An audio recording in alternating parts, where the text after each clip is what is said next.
Hi everyone, welcome back to Wednesdays with Nia. Today I'm going to be doing our third week of being a stay-at-home mom for me. I'm going to be talking about our budget, how I make free time or me time, and also answering the question, would I ever go back to work? So I'm going to start with alone time and getting housework done. Somebody specifically said, how are you able to do it all? Well, let me just start by saying that, first of all, I don't really feel like I do it all. There are many days where I feel like I don't have enough hours in the day to get everything done that I need to get done. But I'm just going to give you guys a little bit of insight into how I'm able to organize our schedule and the way that I'm able to fit in making my wreaths, cleaning the house, cooking, laundry, all of that. I'm able to get free time or alone time when my children are both napping. They take one afternoon nap at the same time. Since Symphony was 6 months old, we've had her on a very strict routine.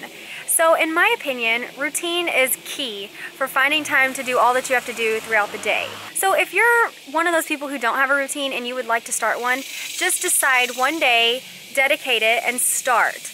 And once you start, you have to keep going. It's not gonna always be easy. There will be days when you're like, forget it, I'm just not gonna have a routine, they'll take a nap when they're tired or whatever. And then there's also gonna be days where you have to realize that they're gonna have to go without naps so that you can forge through with your plans, have family time, or go to different events and functions. The next thing on my list to talk about is budgeting. I'm really not the best budgeter. I almost feel as if I should leave this portion out of the vlog because I am such a terrible budgeter. But it's a very real part of being a stay-at-home mom. You do have to budget and you have to have self-control when it comes to like spending on things that don't really matter, which I'm really not the best at. So just a few quick tips that I've learned since staying home and that I'm still practicing and working on making habits in my life. First and foremost, which is a really fun one, is utilizing yard sales. If you're wanting new decor or just random little things that spruce up different rooms or areas of your house or your yard sales are really awesome. The Facebook trades are really awesome these days for doing yard sales from your computer or your phone at home. I have found multiple toys for the kids that would have cost quite a bit of money and I get them used for cheap. Baby clothes, different appliances that you can use, furniture, decor, all kinds of stuff you can find on the Facebook trades. Tips for the grocery store: make a list and stick with it. I have the hardest time doing this. I make a list every single time I go to the grocery store and I always end up buying more than what's on my list. So that's something that I'm having to work on and I'm really trying to just make my list and stick with it.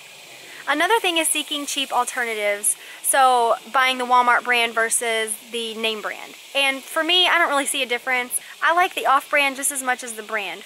A really fun way to save money when you're on a budget is to choose 1 week out of each month and make that like your cheap meal week, such as like hot dogs, hamburger helper, sandwiches, different things like that, and make it fun, you know, like you could have a picnic in your living room floor when it's hot dog night, or when it's hamburger helper night, it could be also movie night and you guys, you know, pop in a movie for a little bit while you're having dinner.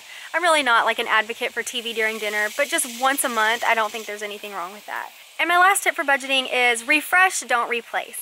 I am a big advocate of spray painting things and making them look new, as I'm sure many of you have seen on the vlogs. I did my pots when we first started vlogging. That was the first project you guys saw me refresh instead of replace.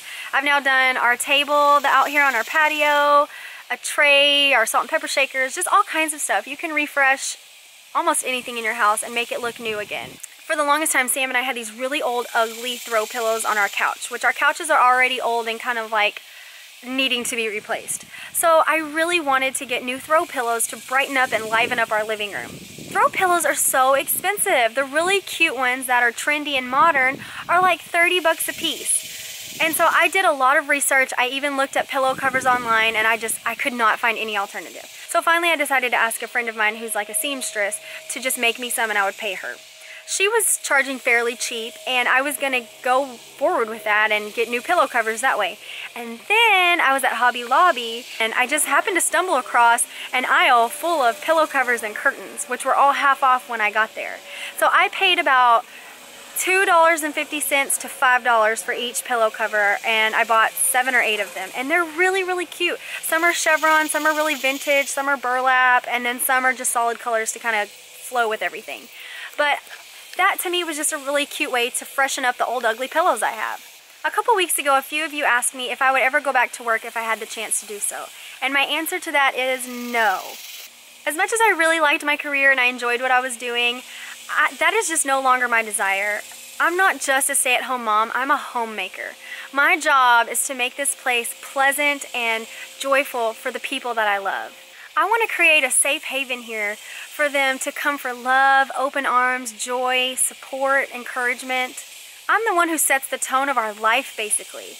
If I'm setting a great tone within our home, a beautiful tone, one with joy and uplifting and encouragement, then they're going to feel safe here. They're going to feel like, I can't wait to get home. When they're out in the world and they have a crappy day, they're going to think about home and they're going to want to be there. I really, really value that that's my job now.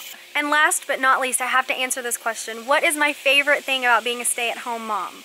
My favorite thing about being a stay-at-home mom is being here for the people who need me. Sam, Symphony, and Abram are the 3 most important things in my life, and I am so blessed to be able to be here when they need me. And to me, that's just the most important thing that I could be doing with my life. No amount of money and no amount of success within a career is more important than that to me. So that wraps up the question portion of my stay-at-home mom segments. I am going to do one final segment for you guys next Wednesday, but this one's going to be a little different. We're going to do something fun and new.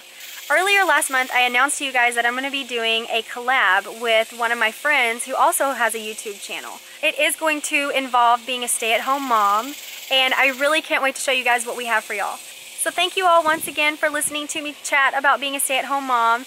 I love it, and I'm so blessed to do it. I hope you all have a wonderful day, and we'll see you all on the vlog tomorrow. Bye! We're going to go pick some blackberries now at the orchard. This little section right here seems to be pretty much dead and dried up. So we're going to walk all the way around to the back. And here's the kiddos. Titus just hopped a fence over there. Oh goodness, I'm learning a lot about having a little boy from Andrea. Just in this few minutes we've been together so far.